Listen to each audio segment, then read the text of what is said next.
think about, which is an extremely useful thing to think about.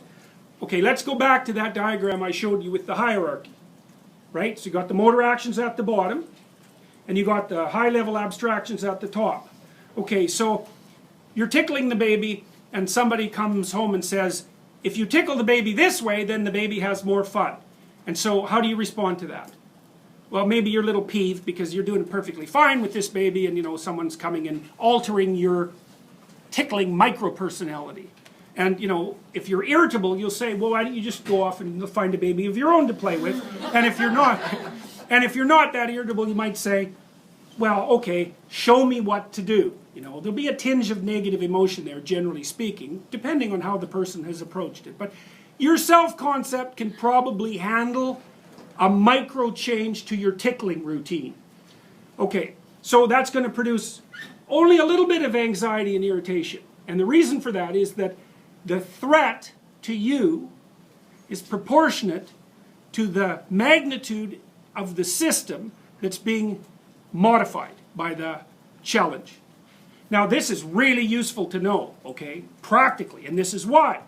So let's say you're having an argument with your partner, and you say, you're a stupid person, and you've always been a stupid person, and as far as I can tell, as far into the future as I can see, you're going to remain a stupid person. So what are they supposed to do? What are they going to do when you say that? They're going to cry, like if you mean it. They're going to get angry, if you mean it. And they're not going to like you very much.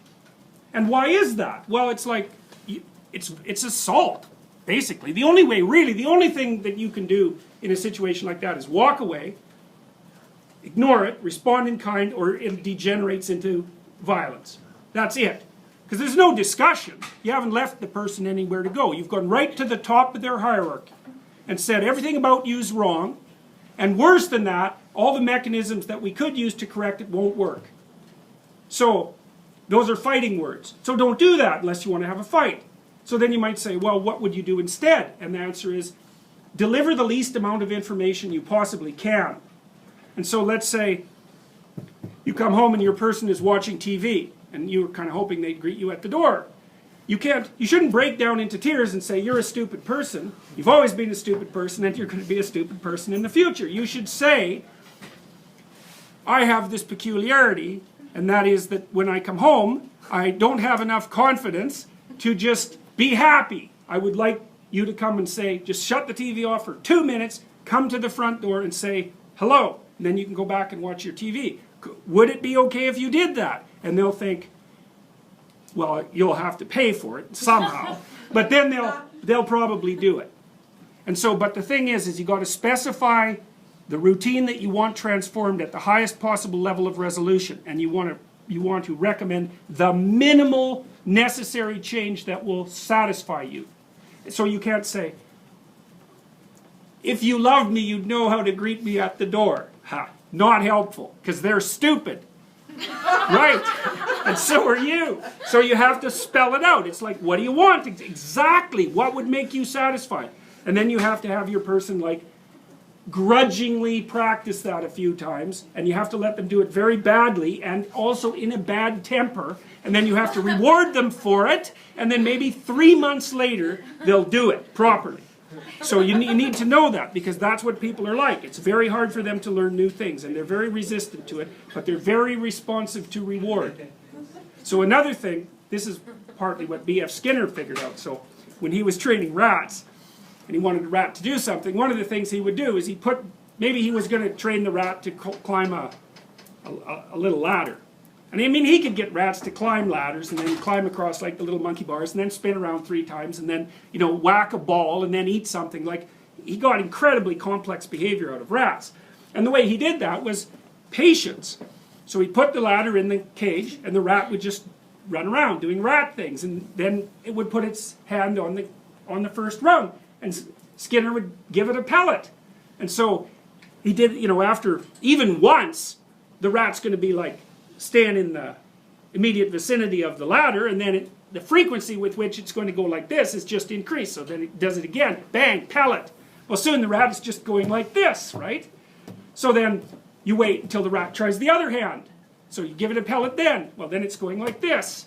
And then, because it's going to get bored, it'll go like this. It'll hit the next stair. Bang, you give it a pellet. Soon the rat's climbing and doing all the little things you want it to do. Now, the problem with that is you have to be patient. You have to wait till the rat does what you want. Okay, that's more relationship advice.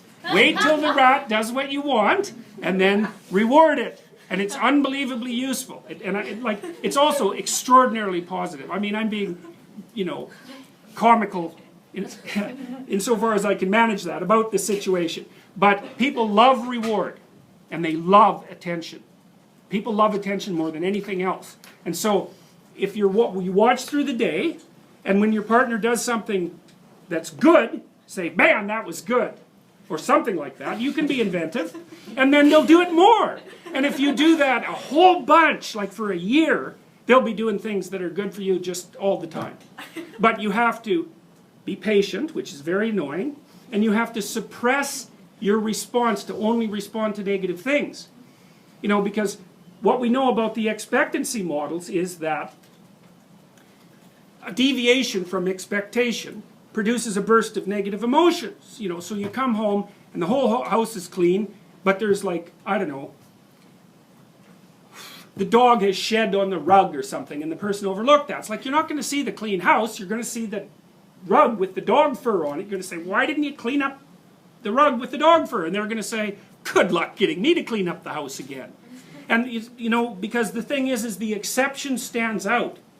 And what's done doesn't. And the reason for that is you can just ignore what's done. Because it's done. It doesn't get in your way. So it gets invisible really quickly.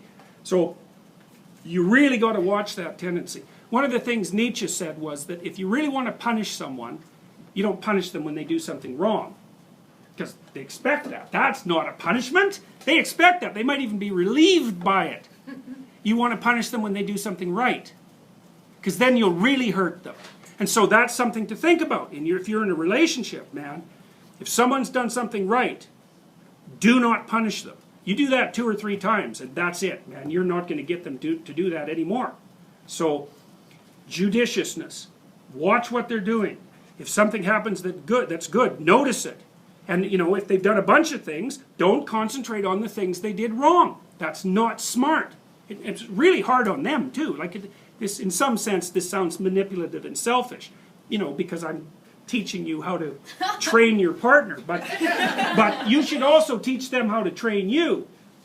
Because it would be really nice if you could come home and the person would say, well, what did you do today? And you say, here's a bunch of things I did. And they say, well, this looks really good, and that was great, and why don't you do some more of that? And you're like, oh boy, it was a great day. And so, you can train them to train you properly. And that's a really helpful thing, especially if you do it over a few years. That's how you have a good relationship, because you're both clueless as hell to begin with. You don't know even what would make you happy, much less what would make the other person happy. And so you got to figure these things out bit by bit, and then you have to inform each other, and then you have to be patient enough to let your partner do these things really badly. I'll give you another example. Sometimes I see couples sporadically in my clinical practice. I'm not a couples counselor. And so, but sometimes when I'm working with someone, there's an issue that needs to be discussed with both people, because otherwise it's just stupid. And one of the things I often recommend to people, especially once they have kids, is that they set aside, to use an anachronistic phrase, date nights. Well, everyone hates that idea. It's like they say, well, they'll just say I'm not doing that. That would be one objection. We're just not doing that. That's what we did before we got married. They'll say, well, my partner would never go for that. They've got a bunch of excuses why that isn't going to work. And so I've heard all those excuses. I know all of them. And then maybe I convince them, yeah, sure, I know this is stupid. It's awkward. It's artificial. That's okay, just try it once. So then they go and try it, and then they come back and they say, we had an absolutely miserable time. Really, we had a miserable time. We couldn't agree on what movie to go to, and then, she took me to her movie, and I really didn't like it, and so we fought all the way home. We're never doing that again.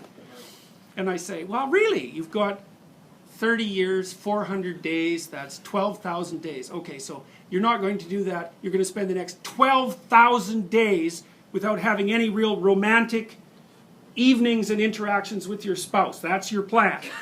And I like doing arithmetic with my clients. Hey, they hate that. They hate arithmetic. It's like, well, no, that sounds like a bad idea. I said, okay, well, would you like some romance in your life, or are you just done with that? Well, really, like, you know, people can go for a long time with no romance at all. Say, well, no, maybe we'd like some of that. Well, how much? Once a year? Well, no. Once a month? Well, no. Once every 2 weeks? Well, sometimes people are really busy. It's like, okay, that beats the hell out of 0.